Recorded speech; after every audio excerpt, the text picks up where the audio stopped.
স্বাগতম এই মিনি স্টোরের নামে 18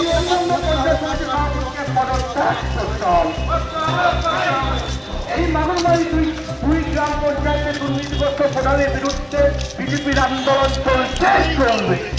আন্দোলন চলবে এই চলরানি দুপুর পঞ্চায়েত সমিতি সভানেত্রী অর্চনা সূত্রধার দৌড়াতো এই 1 লক্ষ টাকা আর্থিক দুর্নীতি দর্শক দুপুর পঞ্চায়েত সমিতি সভানেত্রী দৌড়াতো এই চলরানির পক্ষ থেকে বলতে চাই ভারতীয় জনতা পার্টি সুশৃঙ্খল দল। আমরা দীর্ঘদিন বিজয় অফিসে আন্দোলন করেছি। আমরা বিজয় অফিসের ভেতরে যেহেতু নির্ধারিত ব্যাগ সময় দেওয়া আছে, ভিডিও আমাদের দেখেছেন, সেই জন্য আমরা ওই ভেতরে গিয়ে বসবো।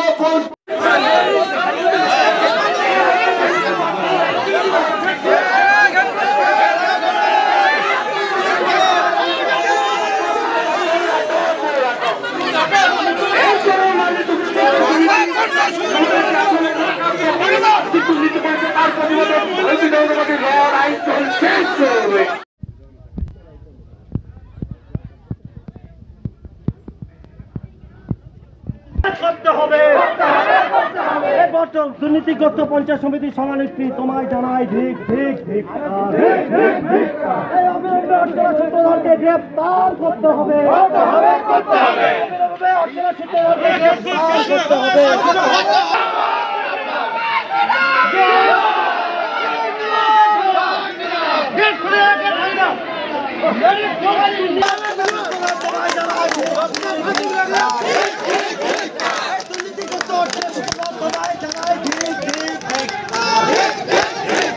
দেখুন, বিভিন্ন দুর্নীতির দাবিতে আজকে আমরা ভারতীয় জনতা পার্টির পক্ষ থেকে বিপুল সংখ্যক লোক নিয়ে আজকে আমরা বিডিও সাহেবের কাছে আমরা 10 দফা দাবি পেশ করতে চলেছি। আর আপনারা ভালোভাবেই জানেন যে আমাদের বর্তমান যে পঞ্চায়েত সমিতির সভাপতি আছেন, তিনি সংঘের নেত্রী হিসেবে তিনি 18 লাখ টাকার একটা ঘাপলা করেছেন। মিনি কোল্ড স্টোরেজের কাজ না করেই তিনি অর্থ আত্মসাৎ করেছেন এবং নানা সময়ে তিনি আপনাদের সামনে বলেছেন যে ঠিকাদার সংস্থা পয়সা নাকি মেরে দিয়েছে, হ্যান দিয়েছে, ত্যান দিয়েছে। কিন্তু দেখুন, সরকারি কাজ যখন করছেন সেটা গড়িমসি কথাবার্তা বললে হয় না। তাই আজকে আমরা বিডিও সাহেবের কাছে বিভিন্ন দাবি দাবার মধ্যে এটা রেখেছি। তারপরে আমাদের পঞ্চায়েত সমিতির সদস্যদের সাথে বিভিন্ন সময় বৈষম্যমূলক কাজকর্ম করেই চলছে তৃণমূল পরিচালিত এই বোর্ড। আর তারপরে শোনা যাচ্ছে যে অফিস আওয়ার শেষে ত্রাণ সামগ্রী থেকে শুরু করে যেগুলো ভর্তুকির সামগ্রী আছে সেগুলো বিতরণ হয়। তাই সেগুলি যায় কোথায়, বিভিন্ন প্রশ্ন আছে। তাই আমরা আজকে বিডিও সাহেবকে ডেপুটেশন দিতে চলেছি। আর আমরা চাচ্ছি যে অর্চনা সূত্রধার যে বর্তমান তিনি আছেন সভাপতি, ওনার আমরা পদত্যাগ চাইছি। কারণ তিনি বিশাল একটা বিপুল ধরনের তিনি ঘোটালা করেছেন, আর্থিক ঘোটালা করেছেন। তদন্ত চাচ্ছি। এই আর্থিক ঘোটালা নিয়ে কোথায় তদন্তের দাবি জানাচ্ছেন? আমরা প্রথমে বিডিও অফিসের কাছে জানাবো, তারপরে এসডিও থেকে শুরু করে আমরা ডিএম নবান্ন পর্যন্ত আমরা জানিয়ে দেবো। আর আমরা অনতিবিলম্বে চাচ্ছি যে দুধ কা দুধ পানি কা পানি হয়ে আসুক আর সঠিক তথ্য উন্মোচন হয়। আপনার নাম? কমলেশ সিংহ রায়, জেলা নেতা। 12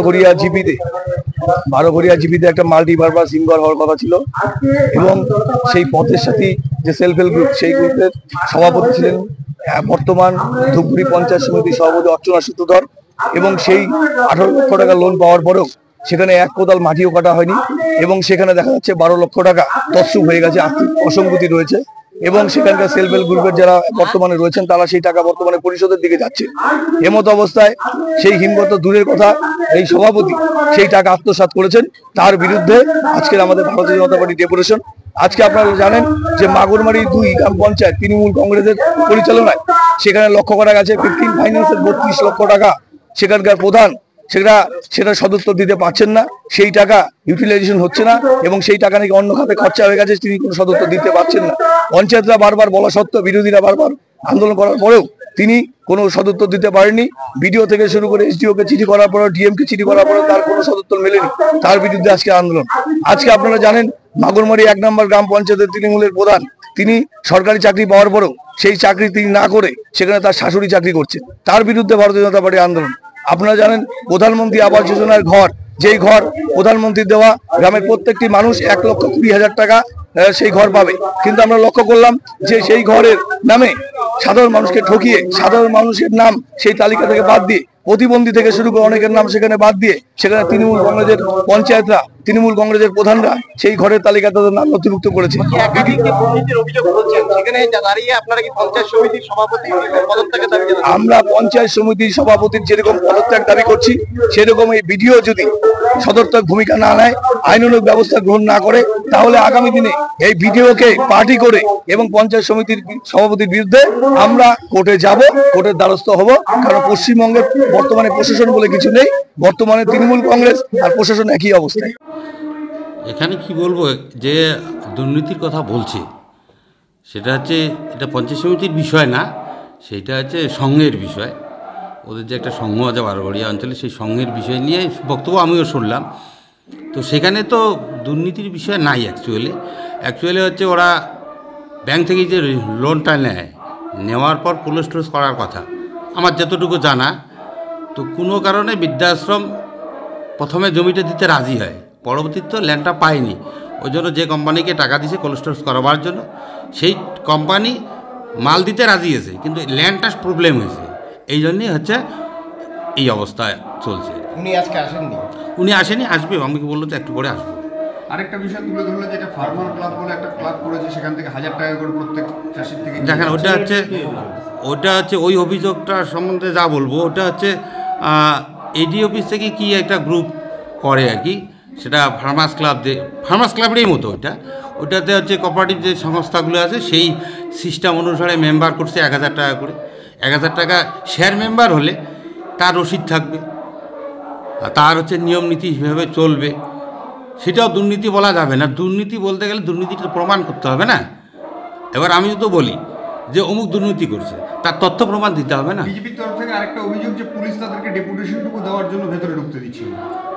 এটা হচ্ছে, দেখো, আইন শৃঙ্খলা বজায় মানে শান্তি শৃঙ্খলা বজায় রাখার স্বার্থে যারা আছে আমাদের প্রশাসন, ওরা থাকবে যাতে অশান্তি অপ্রীত কোনো ঘটনা না ঘটে। ওরা যেমন ডেপুটেশন দিতে আসে, দেখা গেল ওরাও কারো দ্বারা যাতে আক্রান্ত না হয়, ওদেরও নিরাপত্তার জন্যই। কিন্তু শুধু বিডিও অফিসকে নিরাপত্তা দেওয়ার বিষয়টাই না, ওদেরও নিরাপত্তার দরকার আছে। ওদের ডেপুটেশন দিতে আসছে, ধরো ওরা 100 জন লোক আসছে, বাইরের থেকে হামলা করার জন্য 500 লোক চলে আসলো, তখন ওরা কী নিয়ে বাঁচবে? এই সাথেই কিন্তু প্রশাসন আমাদের ওখানে আছে। প্রশাসন শুধু বিডিও অফিস বা পঞ্চায়েত সমিতিকে বাঁচানোর জন্য নয়, ওদেরও নিরাপত্তার জন্যই আসছে। আপনার নাম আর পরিচয়? আমি দীপু রায়, সহকারী সভাপতি, ধুবড়ী পঞ্চায়েত সমিতি।